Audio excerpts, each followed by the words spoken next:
Assalamualaikum dan salam sejahtera saya ucapkan kepada pensyarah-pensyarah hubungan etnik dan rakan-rakan sekalian. Saya Nur Sabrina bersama dengan Wencong dan Bengkatesh daripada kumpulan 29 akan membentangkan tentang sistem pendidikan di Malaysia, menyatupadukan masyarakat di Malaysia. Bagaimanakah sistem pendidikan boleh membentuk perpaduan? Satu cara yang penting untuk mewujudkan perpaduan di dalam sebuah negara ialah menerusi pendidikan.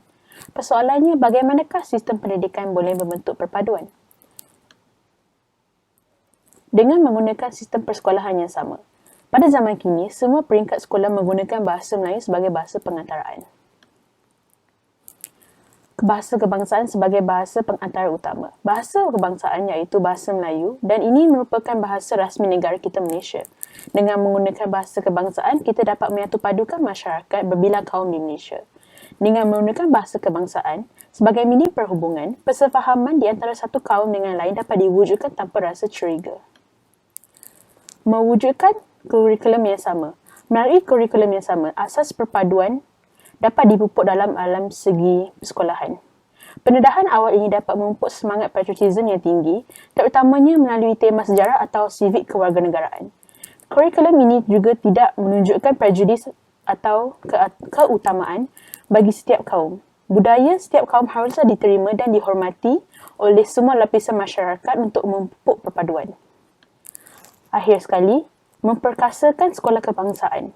Sekolah kebangsaan dapat dijadikan tempat memajukan perpaduan kaum dan pusat kecemerlangan pendidikan sama ada dalam bidang akademik maupun bukan akademik. Di sekolah kebangsaan juga, para pelajar dapat berinteraksi dengan kaum lain sekaligus dapat mengeratkan lagi hubungan antara satu sama lain.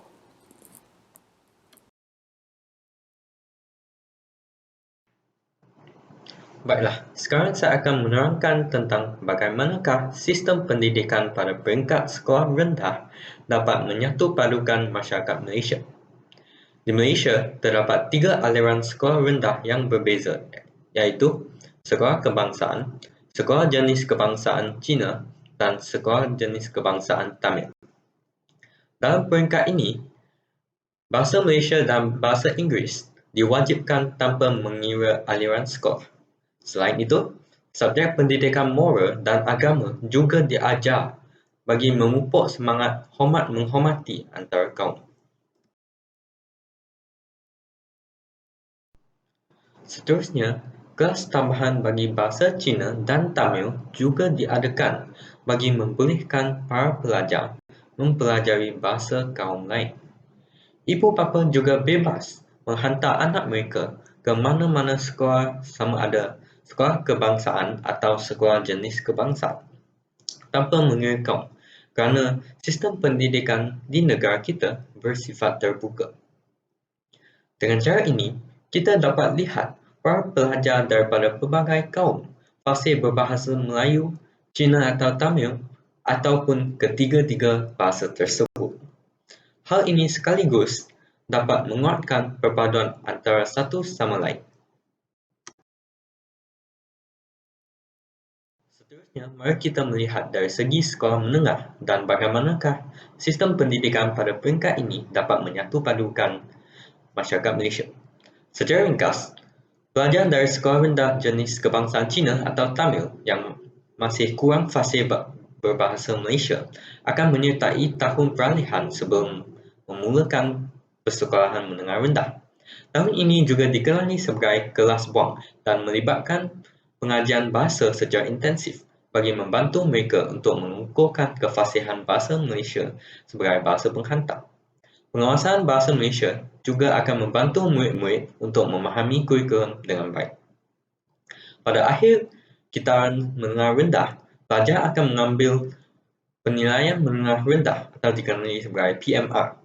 Pelajar akan mengambil ujian dalam 7 hingga 9 mata pelajaran termasuklah bahasa Malaysia, bahasa Inggeris, sejarah, geografi, matematik dan sains.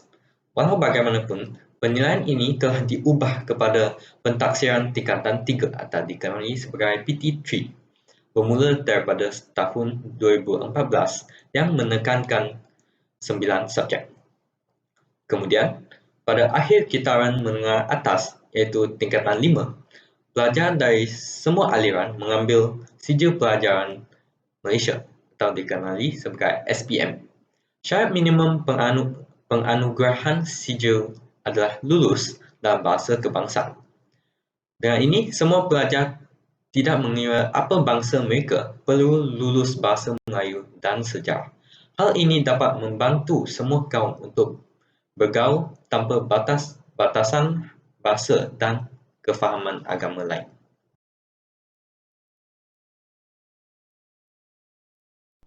Selain itu, di peringkat sekolah menengah, terdapat juga sekolah berasrama penuh atau dikenali sebagai SPP yang mendedahkan murid kepada cara hidup yang berlainan dan memupuk sikap hormat menghormati antara satu sama lain.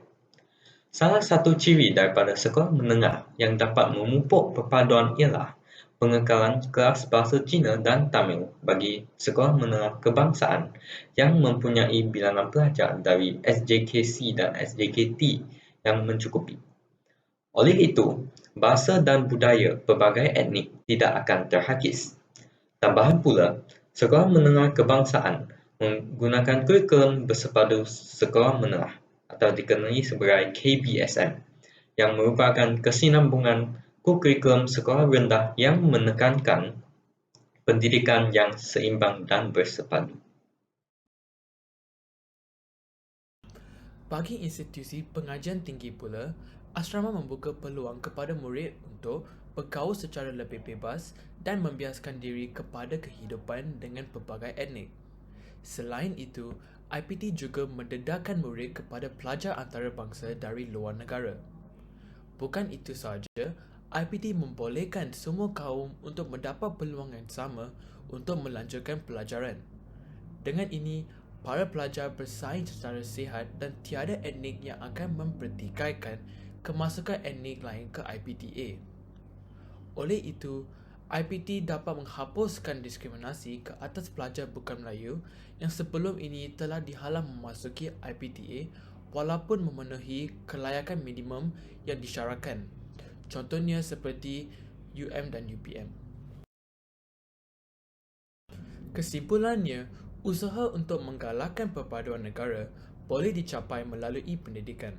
Melalui usaha pendidikan sebegini, semangat kerjasama antara kaum dapat diwujudkan dalam diri generasi muda sejak dari awal lagi. Semua individu berbilang kaum dan etnik harus mempunyai peluang pendidikan yang sama, bukan hanya yang dilihat sebagai golongan elit. Sekian, terima kasih.